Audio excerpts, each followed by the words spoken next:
Hello everyone, আজকে daily একটা blog নিয়ে চলে আসছি। সকালে সময়টা আসলে আমরা কিভাবে কাটাই তার একটা প্রতিদিনের ছোট্ট একটা খণ্ড আপনার সাথে শেয়ার করব।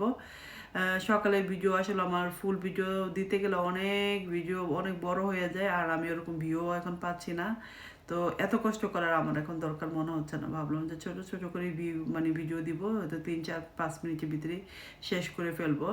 তো সকালে উঠে এক কাপ চা বানিয়ে খাচ্ছি। আর চলুন পুরো ভিডিওটা আপনারা দেখে আসুন। আশা করবো ভিডিওটা ভালো লাগবে। ছোট ছোট ক্লিপস এখানে আছে আজকের দিনেরই, পুরো ভিডিওটা আজকে শেয়ার করে দিব সুন অ্যাজ পসিবল। পারলে এখনই আমি এডিটিং করে দিব। রান্না বান্নাতে যাবো না, রান্না বান্না করতে গেলে আবার লং টাইম, সেই যেহেতু আমি আরেকটা পর্ব যদি করি, আমার শরীরটা যদি ভালো লাগে, মানে হাতটা এভাবে কেটেছে, দুইটা হাত, মানে আমি এখন কিছু করতে পারবো কি না এই জন্য লাগবে। তো সকালের টাইমটাই আজকে আপনার সাথে কিরকম কাটলো সেটা আজকে শেয়ার করবো। ভালো থাকবেন আর অবশ্যই ভিডিওটা দেখে আসুন। আমাদের জন্মদিনে আমার মেয়েরা এই অর্কিড প্লান্টটা আমাকে গিফট করেছিল। আসলে আমি এটা চেক করি নাই, অর্কিড প্লান্টটা 2 সপ্তাহ পরে দেখি এটা আসলে স্পয়েলড, এটা মানে নিচে থেকে মরে যাচ্ছে গাছটাতে, মানে আগে হয়তো মরা ছিল, এটা একদম আমার বাসায় এসে দেখা গেল যে এটা মরে গেছে। আমি আসলে কোনো কিছু যখন খেয়াল না করি তখন এরকমটা হয়ে থাকে যে আমি তো ফুলগুলো যেদিন আমার দিয়েছিল আমি সেদিনে বলতেছিলাম যে ফুলগুলো কেন মরে যাচ্ছে এরকম বলতেছিলাম। তা আসলে আমি চেক করি নাই তখন, এই ডাঁটিগুলি কিন্তু মরা, 2টা ডাঁটি একদম মরে গিয়েছে 2 সপ্তাহে। তো ভাবলাম দেখি এটা রিটার্ন করতে পারি কিনা, যেহেতু এটা লাইভ প্লান্ট, এটা তো অনেক দিন থাকার কথা। তো টেস্কো সুপার মার্কেটে যাবো আজকে সকালে, বের হব, কারণ আমি কখন স্কুলে যাচ্ছি না এখন। তো আমার পাশের বাসায় নেই বা 2টা বাচ্চা দিয়ে গেছে ওর বাচ্চাদের ড্রপ করার জন্য। তো ভাবলাম যে আমার মেয়েদের সাথে ওর বাচ্চাটাও দিয়ে তারপরে অর্কিডটা দেখি রিটার্ন করতে পারি কিনা। আমরা এখন বের হয়ে গেলাম। হ্যালো এভরিবডি, সে গুড মর্নিং। Morning. আসসালামু আলাইকুম। Assalamualaikum. সো আমরা কোথায় যাচ্ছি? আন্টি নিয়ে যাচ্ছে কোথায় তোমাদের? Where are you going guys? Where are you going? School. School. So আজকে আন্টি তোমাদের নিয়ে যাবো স্কুলে, হ্যাঁ? আন্টি অনেক দিন পর বেরোইছি, কারণ তানির সাথে এখন একা একাই যাইতে পারে, বাট আন্টি আজকে ওদের নিয়ে যাইতেছি স্কুলে, না বাবা? ইউ আন্ডারস্ট্যান্ড আন্টির বেঙ্গলি স্পিকিং? সে নো, সে হিয়ার নো। সো আমরা নিয়ে চলে আসছি স্কুলের কাছে, স্কুলের সামনে দিয়ে যাচ্ছি। আর আমি ফ্লাওয়ারটা তো রিটার্ন করবো, নিয়ে আসছি। আর এই যে আমাদের আশেপাশে যে আমাদের ফ্রেন্ড সার্কেল বা নেইবার, আসলে ফ্রেন্ড সার্কেল না, আমাদের নেইবার, আমরা খুবই ক্লোজ। একজন আরেকজনের বাচ্চাকে নিয়ে যাই, যার যখন সুবিধা অসুবিধা। আসলে বিদেশের মাটিতে কিন্তু এটা করা খুবই জরুরি, একজন আরেকজনের সাথে থাকা। তো আলহামদুলিল্লাহ আমি নতুন এলাকায় আসার পর আমার ফ্রেন্ডরা, মানে কলিগরা, আরে সরি কী বলতেছে, ফ্রেন্ডরা কলিগরা, আমার নেইবার আমার অনেক হেল্প করছে। ও তার সে কিন্তু এখন একা একাই আসা যাওয়া করতে পারে। তারপরে সকালবেলা ওর আম্মুর সাথে দিয়ে দিই, কারণ ওর আম্মুর 2 বাচ্চাকে নিয়ে প্রতিদিনই আসতে হয়। তো ওর আম্মু তো যেহেতু জব করে, সবসময় তো পসিবল হয় না, উইকডেতে নর্মালি করে না, উইকেন্ডই করে, বা সামটাইম তো জবে থেকে বলে এক্সট্রা কাজ করার জন্য। তখন ওর আম্মু হেল্প করতে গেলে আমারে দিয়ে গেছে, তাই মাঝে মাঝে আসি। ভালোই লাগতেছে আজকে ওয়েদারটা, ক্লাউডি বা সুন্দর ওয়েদার আজকে। এই যে বলো তোমরা, is a beautiful weather today. সবাই বলো তো গুড মর্নিং। Good morning. তোমরা হ্যাপি? ওয়েট করো, আমরা রোড ক্রস করতে হবে তো, হাঁটো সুন্দর করে।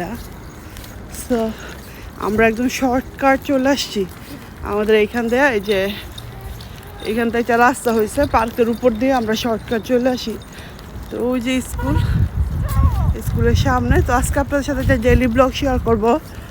তো আসলে আমার তো বের হওয়া হয় না সকাল টাইমে, তো আজকে যেহেতু বের হইলাম, একটু মার্কেটও যাবো, জানি না কী কেনাকাটা করি, ফ্লাওয়ারটা চেঞ্জ করব, আর টুকিটাকি কিছু কাজ আপনাদের সাথে অ্যাড করে দিব হয়তো।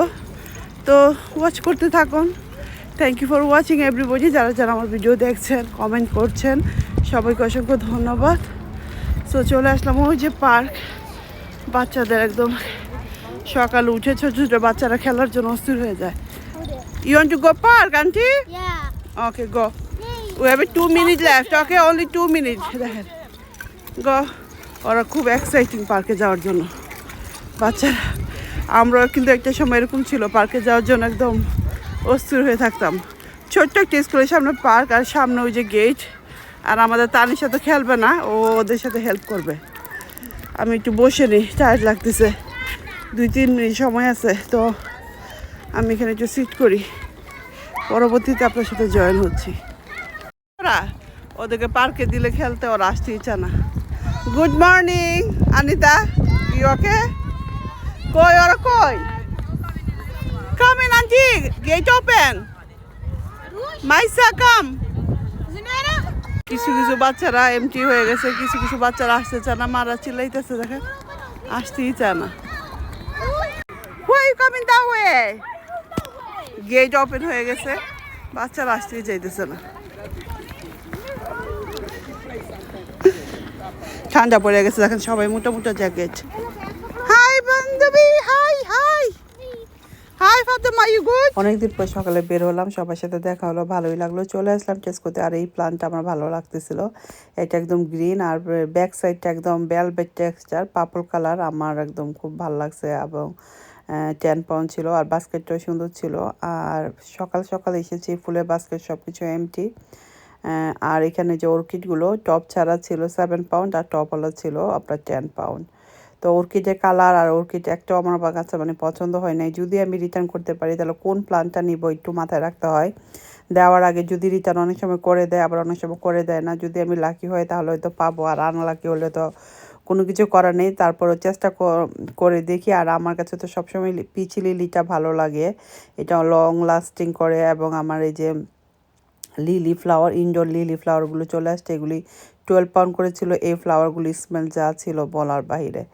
ভেবেছিলাম যদি আমার ওইটা রিটার্ন করে দেয় তাহলে আমি লিলিটাই নিয়ে নিব। আর এখানে ছিল আর একটু দাম 15 পাউন্ড করে। তো চলে আসলাম এখানে, আসলে রিটার্নের জায়গা, এখান থেকে আমরা রিটার্ন করি, এটা স্পেশাল। তো যাই হোক, রিটার্ন করে দিল না, বললো যে না এটা রিসিট নাই, এই সে এটা এখান থেকে কিনছে কিনা ওরা জানে না, আর লাইভ মানে মরে যেতে পারে, এটা কোনো মানে গ্যারান্টেড নাই, এই সেই। তো রিটার্ন করে দিল না। তারপর চেষ্টা করলাম, দিলে তো দিল, না দিলে নাই। আর আমি এখানে এসে দেখি যে টাওয়াল দিছে, 2টা টাওয়াল নিয়ে নিলাম। বাসায় কাজ করতে যেয়ে হঠাৎ করে আমার হাতটা কেটে গেল, মানে এত খারাপ লাগতেছে। আমি টোস্টার মেশিন ভিতরে ঢুকাতে যেয়ে 3টা হাত ভিতরে দিয়েছিলাম, একদম ভিতরে ঢুকে 3টা হাতই কেটে গেছে, 2টা হাত বেশি। মানে ফিঙ্গারটা যখন কেটে গেছে দেখতে পাচ্ছেন কতটা রক্ত বের হচ্ছে। আমি আসলে এটা ভিডিও করে রাখতেছি। অনেক সময় আমাদের কি হয়, গান বানাতে গেলে রিলসে বা টিকটকে এই যে ব্লাড বা ফিঙ্গার দেখাতে হয়। তো সুন্দর করে এর জন্য অর্কিডের সামনে একটু হাতটা নিয়ে নিলাম। আর এখন আমি পানি দিয়ে ওয়াশ করব। বাসায় প্লাস্টার পাচ্ছিলাম না, এত প্লাস্টার কিনে রাখি, বাচ্চারা যে প্লাস্টার মনে খেয়ে ফেলে সবাই, প্লাস্টার পাচ্ছিলাম না। তো এইভাবে করে হাতটা ওয়াশ করতেছি, অনেক রক্ত থেকে গিয়েছে। আমি তারপর টিস্যু দিয়ে চিপিয়ে ধরে রাখবো, আর টিপ দিলেই রক্ত বেরোচ্ছে। 2টা হাত একসাথে, ফিঙ্গার মানে হাত বলতেছি ফিঙ্গার, 2টা ফিঙ্গার একসাথে কাটা, এটা রাইট ফিঙ্গার। আমি কিভাবে ভাত খাবো এটাই এখন বুঝতে পারতেছি না। এখন আমি ভাবছিলাম যে আজকে একটু রান্না বান্না করবো, তো মানে পেঁয়াজ কাটতে পারবো কিনা, নাইফ ধরতে পারবো কিনা, এইভাবে ব্লাড বের হচ্ছে। তো টিস্যু দিয়ে আমি একটু চিপে চিপে রাখছি। আর এই যে টোস্টারটা আমি আসলে এখানে রাখছিলাম, এটা আসলে নিচে দিয়ে সবসময় ধরি। আজকে কেন জানি হঠাৎ করে মনে হলো ভিতরে ফিঙ্গার দিয়ে ধরার কারণে আমার হাতটা কাটছে। এটা কখনই করবেন না, সবসময় মানে বাইরের সাইড দিয়ে ধরবেন বা এদিক দিয়ে ধরবেন। আমি এই যে মিডলটা ধরে নিয়েছিলাম আর আমার হাতটা কেটে গেছে। আমি সবসময় সব কিছু হাইডিং করে রাখতে পছন্দ করি, মানে ক্যাবিনেটের ভিতরে রাখি। প্রতিদিন টোস্টারটা আমি খাওয়ার পর এখানে রাখি। তো আজকে আমার এই এত বছর জীবনে এই প্রথম হলো। তো যাই হোক, আমি একটু সেই রোজার আগে মনে হয় আমি একটা ফিশের এগ এনেছিলাম। আমার ফিশে খেতে ইচ্ছে করতেছিল, প্রায় 4-5 মাসের বেশি হয়ে যাবে, মানে 7 মাসও হয়ে যেতে পারে। তো যাই হোক, এটার দাম ছিল 1 কেজি ওয়েটে 12 পাউন্ড। টু এক্সপেন্সিভ আমার কাছে লাগছে। আমি কেনার পর তো তব্দ হয়ে গেছি যে একটুখানি একটা মাছ, কিন্তু অনেকখানি ছিল। আমি আসলে চাচ্ছিলাম 1 পিস নিতে। তো ওনারা বলতেছিল এটা ফ্রেশ মাছের ডিম। তো এই মাছের ডিমটা কি আমার তখন বলতো মনে নেই, আর এখন তো মনেই নেই, অনেক আগের ভিডিও এটা। তারপর আমি অন্যদের জিজ্ঞেস করছি যারা খাই, কেউ বলতেছে যে স্যালমন ফিশের এক, কেউ বলতেছে এটা রুই মাছের এক। আসলে রুই মাছের এক হবে কোত্থেকে, রুই মাছের এক তো থাকে মানে বাংলাদেশে, এটা ফ্রোজেন, এটা ফ্রেশ এনেছিলাম।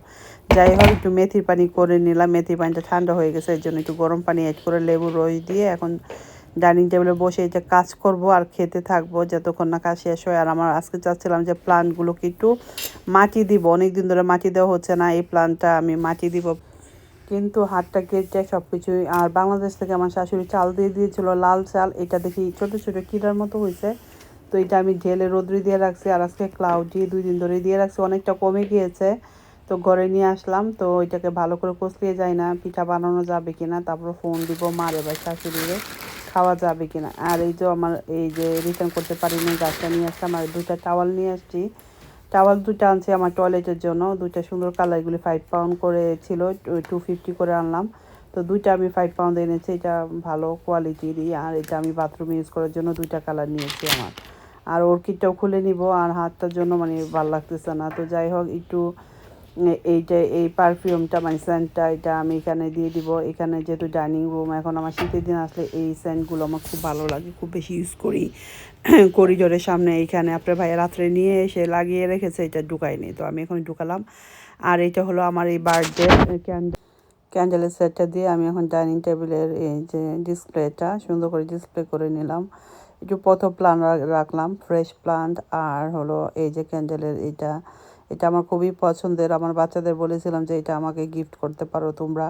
বাচ্চাদেরকে অনেক সময় সাজেশন দেয় যে আসলে ওরা কী কিনবে মামির জন্য বা কোনটা প্রয়োজন। তো ওদেরকে বলেছিলাম যে তোমরা এটা কিনে নিতে পারো, এটা অনেক সুন্দর। এটা ওরা না কিনলে হয়তো আমি কিনতাম। তো যেহেতু ওরা গিফটই দিবে, টাকাগুলি চকলেট কার্ড এগুলি না কিনে আমার কাছে মনে হয় এরকম প্রয়োজনীয় কিছু জিনিস দিতে, যাতে করে আমি স্মৃতি হিসেবে রাখতে পারি এবং আমার ঘরে কাজ লাগে। তো এটা খুবই সুন্দর, আমার তো খুবই ভালো লেগেছে। এটা দেখতে মার্বেল স্টোনের ওয়ার্ক করার মতো লাগতেছে। এটা কিন্তু পাথরের, অনেক হেভি, এটা আলগানো যাচ্ছিল না। আর এই যে 5টা ক্যান্ডেল একসাথে ধরিয়ে এটা টেবিলে বা বেডরুমের সাইডেও আপনারা রাখতে পারেন। এটা খুবই সুন্দর, একটা সুন্দর স্মেল দিচ্ছিল, স্যান্ড বের হচ্ছিলো, খুবই ভালো মানে দেখতে। তো আমি দিনের বেলা একটু ধরি আপনাদের সাথে শেয়ার করলাম, রাতে তো আসলে ভিডিও অনেক সময় করা হয় না। আজকে হঠাৎ করে মানে মুড আসতেছে ভিডিও করার, মানে অনেকগুলো ভিডিও করেছি। আর এই যে মেথি পানিটা নিয়েছিলাম, এটা এখন খাবো, আরও কিছু রিল টিকটক রেডি করব, তার সাথে হলো রুমটা ডেকোরেশন করব, কিছু রান্না বান্না তো আছে, সব কিছু আসলে একসাথেই করতে হবে। তো আপনাদের কাছে কেমন লেগেছে এই জায়গাটা আমাকে অবশ্যই কমেন্ট করে জানাতে পারেন। আজকের ভিডিওর কোন অংশটা বেশি ভালো লেগেছে সেটাও লিখতে পারেন যে আপু এটা ভালো লেগেছে বা ওটা ভালো লাগেনি। প্লিজ আপনাদের কমেন্ট করবেন, আর কমেন্টের উত্তর দিতে আমি চেষ্টা করব। তো এই তো আমি একটু এখন ধরিয়ে নিলাম, আর এই যে ক্যান্ডেলটা ধরালাম। এটা আসলে ধরাইনি, আজকে প্রথম ধরালাম। দেখতে কেমন লাগতেছে? আই হোপ ভালোই লাগতেছে। আর আমার হাতটা কেটে গেছে, ভাবছিলাম যে প্লান্ট কিছু লাগাবো। প্লান্টের এই যে এগুলিতে অনেক শিকড় চলে আসছে, তো ভাবলাম যে এগুলি মাটিতে একটু লাগিয়ে দেই। কিন্তু হাত 3টা হাতের চেয়ে 2টা হাত একদম বেশি কেটে গেছে। এটা হঠাৎ করে ওই যে টোস্টারের ইয়েতে কেটে গেছে। এখন তো মাটি ধরা যাবে না, মাটি গ্লাভস বলে ভিতরে ঢুকি মানে ময়লা ঢুকতে পারে। তো যাই হোক, আজকে একটু মেথি পানি ভিজিয়ে নিয়েছিলাম, তো বেশি তিতা হয়ে গেছে, তো একটু এক্সট্রা পানি দিয়ে খাচ্ছি। মেথি পানি কে কে খান? আমি অনেকদিন পর খাচ্ছি, প্রায় 1 সপ্তাহ হয়ে যাবে। তাও প্রতিদিনই চেষ্টা করি একটু মেথি পানি খাওয়ার জন্য। মেথি পানিতে নাকি অনেক অনেক কিছু আছে, আসলে এটা এখন আমি বলতে পারতেছি না কি আছে, পরবর্তীতে ভিডিও করলে আপনাদের বলে দিব। এটা শরীরের জন্য অনেক ভালো, ফ্যাট বার্ন করে, তারপরে কনস্টিপেশন দূর করে, ত্বক সুন্দর করে, চুল সুন্দর করে, নেল সুন্দর করে, সব কিছু সুন্দর করে। তো আমি এর জন্য খাচ্ছি, আর হেলথও মানে ওয়েটটাও অনেক কমায় শুনি। তো মাঝখানে অনেক দিন আমি খেয়েছি, তারপর আমি এটা বন্ধ করে দিয়েছিলাম, পরে আবার শুরু করছি। কারণ মেথি পানি কিন্তু খুব বেশিক্ষণ খাওয়া যায় না, মেথি পানি কম খেতে হয়, 3 মাস পর পর বন্ধ করে দিতে হয়। তো আর আমার এই ক্যান্ডেলটা কেমন হয়েছে এইটা দেখতে বন্ধ দেখে ব্যাক হয়ে গেছে। সো এই ক্যান্ডেলের পটটা অনেক সুন্দর না? আমার তো খুবই ভালো লাগছে, ডিজাইনটা অনেক সুন্দর। এটা টেস্কোতে আপনারা পেয়ে যাবেন, টেস্কো সুপার মার্কেট এখন অ্যাভেলেবেল। আজকে আমি সকালে গেলাম যখন, তখন দেখলাম আসলে হাতে সময় ছিল না, ডাক্তারের একটা অ্যাপয়েন্টমেন্ট ছিল, তো রাশ হয়ে বের হয়ে গেছি, তো কেনাকাটাও কিছু করতে পারি নাই। আর পরবর্তীতে ঢুকতে ইচ্ছে করে না যে আমি ঢুকবো। তো একটু ধরালাম আজকে, ভালোই লাগতেছে। 5টা ক্যান্ডেল একসাথে ধরে, আর আমার কাছে এই জিনিসটাই বেশি ভালো লাগছে ডেকোরেশন করার জন্য। এই জায়গাটা মানে খুবই সুন্দর। তো এই একটু রান্না বান্না করবো, জানি না কি রান্না বান্না করবো। ভাবছিলাম অনেকদিন ধরে মাছ মাংস খাচ্ছি, আজকে ভাবছিলাম যে আলু ভর্তা ডাল করি, কিন্তু আলু ভর্তা মাখতে গেলে আমার হাতে অনেক তেল ইয়া লাগবে। তো ভাবলাম যে ডিমটা একটু দেখি, আবার ডিমটা নামাইলাম। এখন ডিম নামানোর পরই তো হাত কাটলো বা আগে পরে। তো এখন দেখলাম যে মানে ডিমটা তো কষলাইতে হবে, ঠিক আছে। এখন ব্যথা করতেছে, যেরকম করতেছে, পেইন হচ্ছে। বাসায় প্লাস্টার পাচ্ছি না, এতগুলি প্লাস্টার কিনে রাখি। বাচ্চারা যে কি করে প্লাস্টার, মনে ওরা খায় ফেলে চাবাই চাবাই প্লাস্টার। বাসার ভিতরে প্লাস্টার থাকেই না আমার। তো প্লাস্টার কিনে আনতে হবে, নেক্সট টাইম মনে করতে হবে প্লাস্টার আনার জন্য। তো টিস্যু দিয়ে মানে আমি রক্তটা বন্ধ করছি। অনেকগুলি টিস্যুতে অনেক রক্ত বেরোছে। তো যাই হোক, আর নাস্তা করতে চাচ্ছিলাম। 2 দিন আগে আমি চিতই পিঠা বানাইছিলাম, তো চিতই পিঠার কাই রয়ে গেছে, সিমের তরকারি রয়ে গেছে। তো এটা আমি আসলে ভিডিও করবো, সুন্দর করে একটু বানিয়ে খাবো, এটার জন্য রেখে দিয়েছিলাম। বাট আমার আর খেতে ইচ্ছে করতেছিল না, বা 2-3 দিন হয়ে যাবে। আজকে ভাবছিলাম যে একটু খাবো। এখন এই হাত নিয়ে তরকারি তো ধরতে পারবো না, মানে সিমের তরকারি যেহেতু ঝাল না, এই তরকারি ধরতে গেলে তো মনে হচ্ছে যে খুবই খারাপ অবস্থা। তো যাই হোক, আমি একটু ডিম টিম সিদ্ধ করে বা অমলেট করে খেয়ে ফেলবো। তো এই ভিডিওটা আর বাড়াবো না, বাড়াইতে গেলে না অনেক বড় হয়ে যায় ভিডিও। ছোট ছোট ভিডিও শেয়ার করলে ভালো লাগে। তো সবাই ভালো থাকবেন, সুস্থ থাকবেন, আমার জন্য দোয়া করবেন। নতুন কোনো ভিডিওতে আবারও দেখা হবে, কথা হবে। আজকের মতো এখানে, আল্লাহ হাফেজ।